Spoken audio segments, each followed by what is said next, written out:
इसे आप क्या कहेंगे कि भोले शंकर नंदी के पेट पर आराम कर रहे हैं, मगर सच्चाई तो यह है, एक पागल व्यक्ति बीच सड़क पर एक आवारा सांड के पेट पर सो रहा है।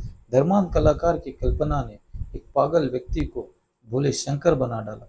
बस ऐसे ही राजा रवि वर्मा नाम के कलाकार ने 1894 में देवी देवताओं की पेंटिंग्स बनाना शुरू किया था। राजा रवि वर्मा पहले कलाकार थे जिन्होंने देवी देवताओं की पेंटिंग्स बनाई थी। कलाकार द्वारा जो पेंटिंग्स बनाई गई थी वो काल्पनिक नहीं थी, जैसे यह काल्पनिक नहीं है बल्कि सच्चाई का विकृतीकरण है, वैसे ही यह पेंटिंग्स भी काल्पनिक न होकर बौद्ध शिल्पों का विकृतीकरण ही है। ये बौद्ध शिल्पों का ही विकृतीकरण है। इस बात का सबूत यह है कि राम, कृष्ण या अन्य देवी देवताओं का कोई भी पुरातात्विक साक्ष्य मिलता ही नहीं है।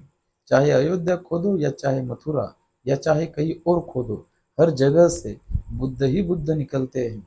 और वैसे भी 16 सितंबर 1976 को सुप्रीम कोर्ट में यह साबित हो चुका है कि रामायण यह काल्पनिक ग्रंथ है, इतिहास नहीं। ब्राह्मणों के देवी देवताओं की पेंटिंग्स यह बौद्ध शिल्पों का ही विकृतीकरण है। इस बात का सबूत यह है कि महालक्ष्मी यह बुद्ध माता महामाया है, दुर्गा यह बोधिसत्व तारा है, सरस्वती यह बोधिसत्व सुरसती है। अन्य देवियां भी बौद्ध शिल्पों का ही विकृतीकरण है। मगर हद तो तब हो गई जब कई जगहों पर बुद्ध को ही चोला पहनाकर देवी बना दिया गया। साथ ही ब्राह्मणों के देवताओं में ब्रह्मा ये त्रिमुखी बुद्ध शिल्प की नकल है, विष्णु ये लेटे हुए बुद्ध की नकल है, महेश या महादेव या शिव यह तो खुद बुद्ध का ही विकृतीकरण है। महादेव ये बुद्ध ही है, यह बात स्वामी विवेकानंद की शिष्या सिस्टर निवेदिता ने अपनी पुस्तक फुटफॉल्स ऑफ इंडियन हिस्ट्री में सबूतों के आधार पर लिखा हुआ है। साथ ही हनुमान, नरसिम्हा, गणपति और कई सारे देवता भी बौद्ध शिल्पों की ही नकल है। सिर्फ पात्र ही नहीं तो प्रतीक भी ब्राह्मणों ने बौद्धों से ही चुराए हुए हैं, जैसे स्वस्तिक, त्रिशूल, ओम, तीसरी आंख, धम्मचक्र, भगवा रंग, यह सब बौद्धों का ही है। इतना ही नहीं, जिसे गांधी के तीन बंदर कहकर प्रचारित किया गया है, वह तीन बंदर गांधी के ना होकर बुद्ध के ही है। सिर्फ पात्र और प्रतीक ही नहीं, जितने भी प्राचीन मंदिर और चारों धाम हैं, यह भी ब्राह्मणों ने बौद्धों से ही जबरदस्ती हड़प लिए थे।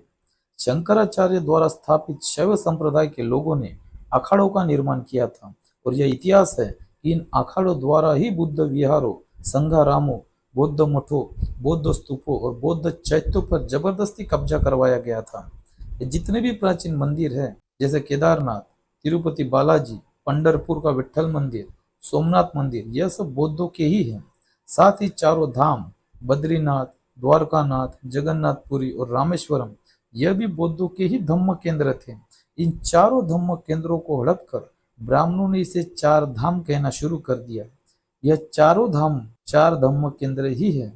इतना ही नहीं, ब्राह्मण जिसे हिंदू धर्म कहता है, ऐसा कोई धर्म अस्तित्व में है ही नहीं। हिंदू धर्म अगर धर्म होता तो इस धर्म का कोई ना कोई संस्थापक जरूर होता, क्योंकि हर धर्म का संस्थापक होता ही है। बगैर संस्थापक के धर्म हो ही नहीं सकता। जिसे हिंदू धर्म कहा जाता है, अगर उसका कोई संस्थापक ही नहीं है तो हिंदू धर्म यह धर्म ही नहीं है। अगर हिंदू धर्म यह धर्म नहीं है तो फिर क्या है?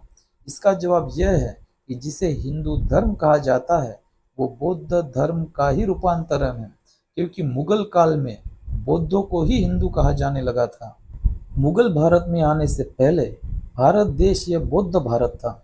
जब मुगलों ने भारत देश को गुलाम बनाया तो मुगलों की फारसी भाषा में गुलामों का अर्थ हिंदू होता है, इसलिए मुगलों ने गुलाम बौद्ध प्रजा को हिंदू और गुलाम बौद्ध भारत को हिंदुस्तान कहा। मुगल काल में ब्राह्मण खुद को हिंदू ना ही बोलते थे और ना ही खुद को हिंदू मानते थे। इस बात का सबूत यह है कि जब औरंगजेब ने हिंदुओं पर जिजिया कर लादा, तब ब्राह्मणों ने कर देने से यह कहकर इनकार कर दिया कि हम हिंदू नहीं हैं। ब्राह्मण खुद को हिंदू मानते ही नहीं थे, इस बात का दस्तावेजी सबूत उपलब्ध है। यह ऐतिहासिक सबूत इस बात का प्रमाण है कि ब्राह्मण हिंदू नहीं थे।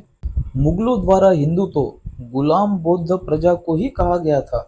इससे एक बात और साबित हो जाती है कि वर्तमान में ब्राह्मणों को छोड़कर जितने भी हिंदू हैं, यह सभी पूर्व के बौद्ध ही हैं। ब्राह्मण खुद विदेशी होने के कारण भारत देश में ब्राह्मणों का खुद का कुछ है ही नहीं। अब यह बात साबित हो चुकी है कि ना ही पात्र ब्राह्मणों के हैं, ना ही प्रतीक ब्राह्मणों के हैं, ना ही मंदिर और चारों धाम ब्राह्मणों के हैं, ना ही हिंदू धर्म ब्राह्मणों का है।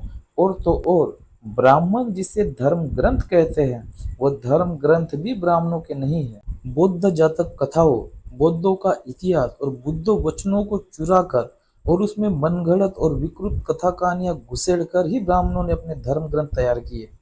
रामायण, महाभारत और गीता ऐसे ही बौद्ध जातक कथाओं, बौद्ध इतिहास और बुद्ध वचनों को आधार बनाकर ही लिखे गए ग्रंथ है। ब्राह्मणों ने तो बौद्धों के पात्र, बौद्धों के प्रतीकों, बौद्धों के मंदिरों, बौद्धों के चारों धाम, बौद्ध की जातक कथाएं, बौद्धों का इतिहास और साथ ही साथ बौद्धों का धर्म भी चुरा डाला था। ब्राह्मण और पंडित पुजारी षड्यंत्रकारी और प्रोपोगंडिस्ट होने के कारण उन्होंने षड्यंत्र और झूठे प्रोपोगंडे कर करके बौद्धों की सारी विरासत को ही हड़प डाला था। मगर वह कहते हैं ना कि सूरज, चांद और सत्य को ज्यादा देर तक छुपाया नहीं जा सकता। इसलिए अब सत्य धरती का सीना चीर कर बाहर आ रहा है और चिल्ला चिल्ला कर कह रहा है कि यह भारत भूमि बौद्धों की है, ना कि इन विदेशी घुसपैठिए ब्राह्मणों की।